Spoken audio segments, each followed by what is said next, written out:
So, Michelle, it's been a few weeks since we were able to meet, and we have a shorter time today, but I didn't know if some of the same things from the last time that we met were still on your mind, or something else was really more on your mind today. Well, kind of as a follow-up to last time, I was talking about kind of starting a memorial rock garden for my grandmother, and I started that. It was very cathartic. It was very nice. And I put it in a plant that I have that attracts hummingbirds, which for some reason the hummingbird, it seems like it embodies her spirit for me. Just like whenever I see a hummingbird, I think of Grandma. So it's like I put it in that plant, and it's really nice to be able to just go out there and I can just look at it and feel closer to her. So I feel a little bit more prepared, I guess, and stronger since doing that. Even though it's just a little thing, it really helped a lot. But it feels good to you, has you? And I mean, I knew that part of what was so hard for you was the loss, and then the distance, like to go back, to see her place and family in the area and that. And so you were wanting this peace, this place to take your grief here. Yeah. So having that little place to go is kind of an oasis, So, and also, since we met last, graduation happened, went off without a hitch, everything worked out just fine. So that's kind of where I'm at now. I did remember that was a big part of it, that, with graduation and all the transition was, made you think of her more, made you miss her more. And then the other part I remember from what you said just then was you said the rock garden now is like an oasis. And I do remember it reminds me of how you thought of her. Like, no matter how things were going, you could always go to your grandmother. Yeah, a big warm blanket. Yeah. Yeah, there's still times that, if I have like an especially vivid dream about her or something, that I'll wake up and like have to remind myself that she's not here, and there's, kind of like that pang, and but it's, I don't know that it's necessarily getting better. It's just more tolerable, I guess, So. Yeah, so you're not saying it's gone away, and I think you kind of knew when you planned the rock garden that wasn't going to make it go away. Yeah. But you're at a place where it's much more tolerable to you, the loss, the pain. Yeah. And it's also seemed to make it easier to talk about her. Before, I just couldn't really talk about her because I would just, start bawling, and not saying that that's not a bad thing. It's not a bad thing. It's just, talking about her to little kids and stuff, that's not, really helpful, and they don't quite understand. But now I'm able to, I copied like a recipe of hers. She made like the best apple fritters. They were just awesome. And my oldest daughter loves to cook. And so I copied the recipe, and I told her, I was like, this is Grandma's apple fritter recipe. Why don't you give it a try sometime, And other little things, like we went to a restaurant last night, and they had fried green tomatoes, and I was telling my daughters, I was like, this is almost as good as my grandma's, and it was nice to be able to talk about her with other people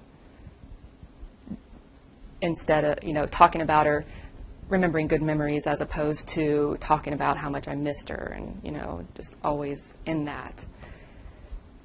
I don't know how much of that came from making that rock garden, but it was almost like taking the initiative, taking that step, kind of got me out of that rut I was in. You know, it was just kind of like a progressive move forward. Mm-hmm. And I finished designing the tattoo I'm going to get. It's a hummingbird, a watercolor hummingbird, and now I just need to save money for it. But finishing that was really nice too. But it's strange to think that, I mean, her death was, in a sense, a blessing, because she, in the end, had leukemia and was just having a really hard time. And she didn't have to suffer long, but she was suffering at the end. So even though her death was a blessing, it was expected. She lived a long life. You know, even though it was like natural process, I didn't expect to have all of this adjustment. Mm-hmm. I don't know how to explain it exactly. I think I underestimated how much I would continuously have to rethink everything, or the way I would have to deal with things with her loss, because I didn't always get to see her every day. I didn't always get to see her every week. But like I said before, you know, just knowing that she was in the world was sometimes enough. Yeah. You know, and it's, like I said, it's amazing to me, all the adjustments I've had to make and continuously have to make now that she's gone. It's just, I don't know. I think some of the problem I was having before was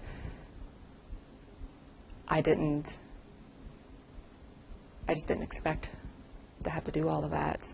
Yeah, so, I mean, I guess I'd say the world feels different to you. Mm-hmm. And kind of on the one hand, you knew it would, but on the other hand, you didn't realize how it was going to be this different. This part has kind of surprised you. Yeah. Yeah, and it's been kind of tough to try to balance between, you know, one part of me wants to just sit and wallow and, you know, cry for her every time I want to cry for her, and you know, talk about my pain of missing her constantly. But, you know, being a mom, that's really unrealistic, you know, and you know, another part of me just wants to go along pretending like she's not gone, like, oh, she's just away somewhere, you know. It's that really unhealthy denial. So I find myself constantly reminding myself that I'm, you know, I have to set an example for my daughters of how to appropriately grieve and how to feel, you know, allow yourself to feel the feelings, not let them overwhelm you, not pretend that they're not there. I think that's another one of the adjustments that I didn't think I'd have to deal with, because the only deaths that I had experienced were before I was a mother. Mm-hmm. And I could be that selfish, you know, and I could, right, you know, really take all the time in the world I wanted to wallow in my pain and misery, you know. But I don't know. So that's the part that's really different for you, is that, you know, kind of like you're saying, it can't be just about you now because of your children. And it seems to me that you're working to kind of make sure you get it just right as a model for them. Like, one of the things I heard you say is that you want them to see your emotion, that you have that, and that's okay. But at the same time, it sounds like you're telling yourself that Yeah, but you can't. You can't stay down about it, or a certain amount of upset could be too much somehow in how it affects them. Yeah. I try not to be too calculated about it, because that's another defense mechanism of mine, is to overthink something, therefore by, distracting myself from, the feelings. But I just try not to be too much.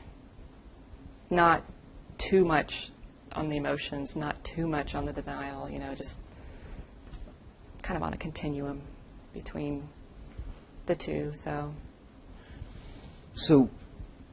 yeah, and in letting me know about this situation, you were also, in a way, letting me know about another part about you, that you have found it at other times that if you're too calculating, it's somehow gets in the way or isn't the person that you want to be.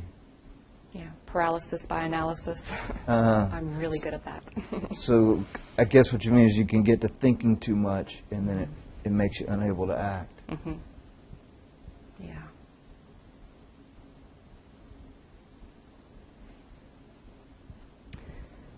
So I guess I didn't realize how much that was really weighing on me until now. Yeah. I've got to watch the time. We only had a short meeting today, so we'll stop in about 5 minutes. Mm-hmm. But that's the part that you weren't quite knowing, was that how much it was weighing on you to set a good model of grieving well for your daughters. Yeah, whatever that may be. Yeah.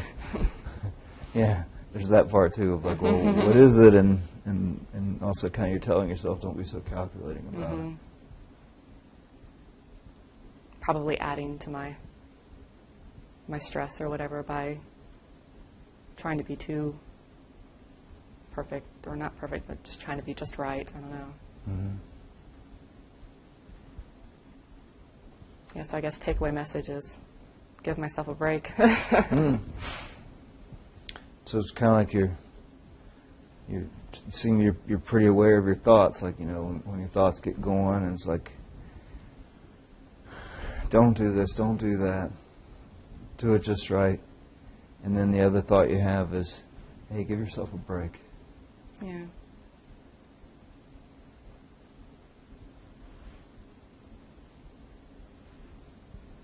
Maybe I'll stop assuming that I'm being too much of one or the other, and maybe I'll just ask.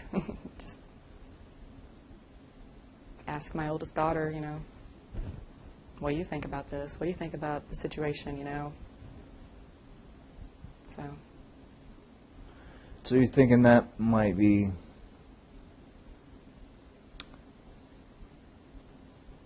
I wasn't sure, but there was somehow you had in mind a way that you could, and she's old enough and you could have conversation with her about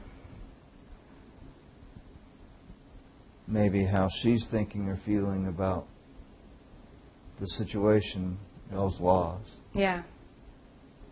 And that might let you know how much, what you should do around her. Yeah, kind of like a self-report measure, kind of gauge, where I'm at based on her perception of it.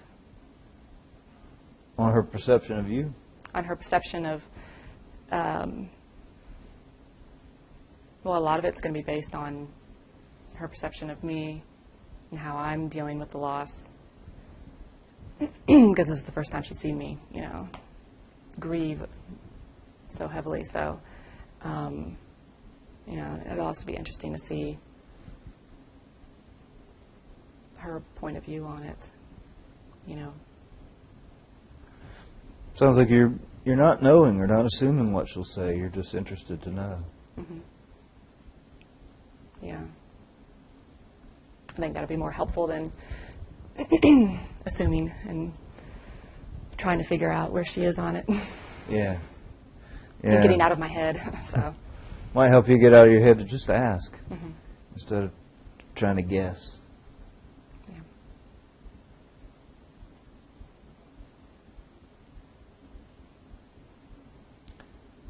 So shall we stop there for today? All right, I'll walk out with you and schedule, and then maybe we'll be able to schedule a next meeting sooner, a time that works better for us.